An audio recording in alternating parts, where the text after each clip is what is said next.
Hello বন্ধুরা, আপনারা কেমন আছেন? আশা করছি আপনারা ভালোই আছেন। তা আজকে আমি একটু বেরিয়েছি ব্যাংকের দিকে। তা ব্যাংকে অনেক দিন আসা হয়নি, তাই একটু ফোন ওরা করেছিল যে ম্যাডাম আপনারা কবে আসবেন।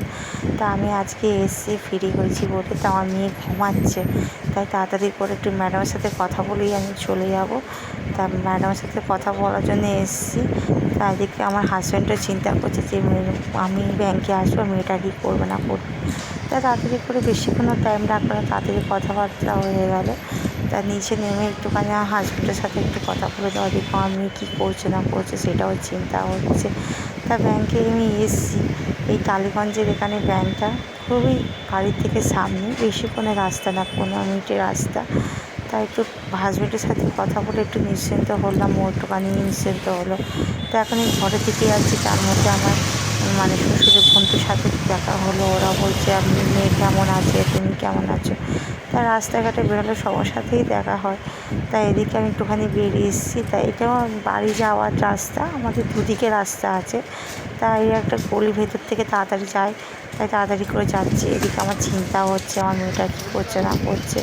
আমার শাশুড়ি ফোন করেছিল যে পাশে বাড়ি একজনের বাড়িতে নিয়ে যাচ্ছি মেয়েটাকে। তা ওদিকে আমার চিন্তা হচ্ছে যে মেয়েটা আমার গেছে ঠিক মতন, মানে চুপ করে আছে কি আর নেই, কান্নাকাটি করছে। তাই এই বৌদির কাছে দেখা হলো, এই বৌদিটা বাড়ির সামনে থাকে। আর এই যাচ্ছি তাড়াতাড়ি করে হেঁটে, এটাও একটা পাশে বাড়ি বৌদি হয়। তাই এখনই তাড়াতাড়ি করে হেঁটে হেঁটে যাচ্ছি। আর এখানে এই একটা গলি পড়ে, এখানে মানে বাড়ি থেকে আসার একটা শর্টকাটের রাস্তা। আমি একটু ঘুরে ঘুরেই এসেছি, কারণ তাড়াতাড়ি আসা হয় বলে। তা তাড়াতাড়ি করে যাচ্ছে। আর এদিকে একটু পায়ে আমার চোটও লেগেছে, হাঁটতে পারছি না। এই এসে দেখি ঘরে কী অবস্থা হয়ে রয়েছে, মেয়ে শুয়েছে। তো মেয়েকে নিয়ে গেছে, আর ঘরটা পরিষ্কার করতে করতে এদিকে পাশে বাড়ির ভাবি আমাকে ডাকছে। তো একটু ভাবির সাথে একটু 2 মিনিট কথা বলে তাও নিলাম যে কী মানে কোথায় গেছিস না গেছিস, একটু কথাবার্তা বলে টলে তাড়াতাড়ি করে ঘরের দিকে ঢুকছি।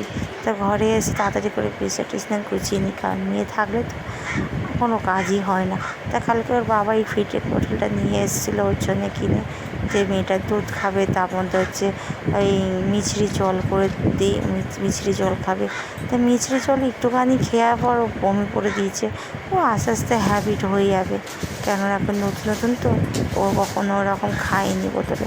তাই আজকে একটুখানি দিয়েছিলাম, তারপর দেখি বমি করে দিয়েছিল। তার মধ্যে মা শাশুড়িটাও চলে যাবে কদিন পর, বলছে আমি থাকবো না, ওনার খুব বাড়ি যা অসুবিধা হচ্ছে, কারণ অত দূরে বাড়ি, তার মধ্যে বৃষ্টি হচ্ছে, জল টল যদি জমে যায়, ওই জন্য চিন্তা না, তাড়াতাড়ি করে উনি চলে যায় বলছে। তাই আমি তাড়াতাড়ি করে কাজবাজ সেরে নিই, দেখি আমার শাশুড়ি মেয়েকে নিয়ে আসবে বলে। তা তাড়াতাড়ি করে আমি গুছিয়ে নিচ্ছি। আর কী বলুন তো বন্ধুরা, বাচ্চা থাকলে না ঘরে কোনো কাজ করে হয় না, কারণ ওরা জেগে থাকলে ওদের সামনে চুপচাপ বসে খেলতে হয়, নাহলে হচ্ছে চুপচাপ বসে থাকতে হয়, কারণ কোথায় মশা, কোথায় পিঁপড়ে টিপড়ে কী কামড়াচ্ছে না কামড়াচ্ছে সব চিন্তা থাকে। একেতে মশারি আছে, সে চিন্তা নেই, মশারি দিয়েও টাঙিয়ে ওকে শোয়ানো যায়, তাও একটু চিন্তা হয় যে কী করছে না করছে। ওই জন্য তাড়াতাড়ি করে নেই বলে তাড়াতাড়ি করে কাজবাজ সেরে নিচ্ছি। এবারে ওদিকে জামা কাপড় আর ওর কাটা কাপড় সমস্ত গুছিয়ে ওর সামনে রেখেছি, কারণ হাতের সামনে সব গুছিয়ে রাখাই ভালো। যখন ও আসবে জিনিস দরকার লাগলে আর উঠে আর যেতে হবে না, হাতের সামনেই থাকবে। তাড়াতাড়ি করে গুছিয়ে টুছিয়ে ঘর দোয়ার পরিষ্কার করে ক্লিন করে নিচ্ছি। ও এক্ষুনি ঢুকবে, আমরা কী দেখি রান্নাবান্না কী হয় না হয়। আর 12টা 12:30 বাজতেও যায়, এই টাইমে ওকে স্নান করার টাইম হয়ে এসছে। তা আমি দেখি কতক্ষণ আর টাইম আছে। আর এদিকে ওর কটা জামা কাপড়ও রয়েছে, একটু হাওয়ায় মেলে দিয়েছিলাম, কারণ সারা রাত ধরে বাইরে তো রাখতে পারি না, তাই একটুখানি হাওয়ায় মেলে দিয়েছিলাম। আর ভিজে জামা কাপড় ঘরে আমি মিলি না, কারণ মেয়ের ঠান্ডা লেগে যায় বলে। তাই একটুখানি শুকিয়ে নিয়েছিলাম, শুকিয়ে নিয়ে একটুখানি ঘরে মেলে নিয়েছিলাম। তা বন্ধুরা, আমার সাথে কথা বলে ভালো লাগলো, আজকে ব্লগটা এখানেই শেষ করলাম। তারপরে আমি আবার আসছি, টাটা।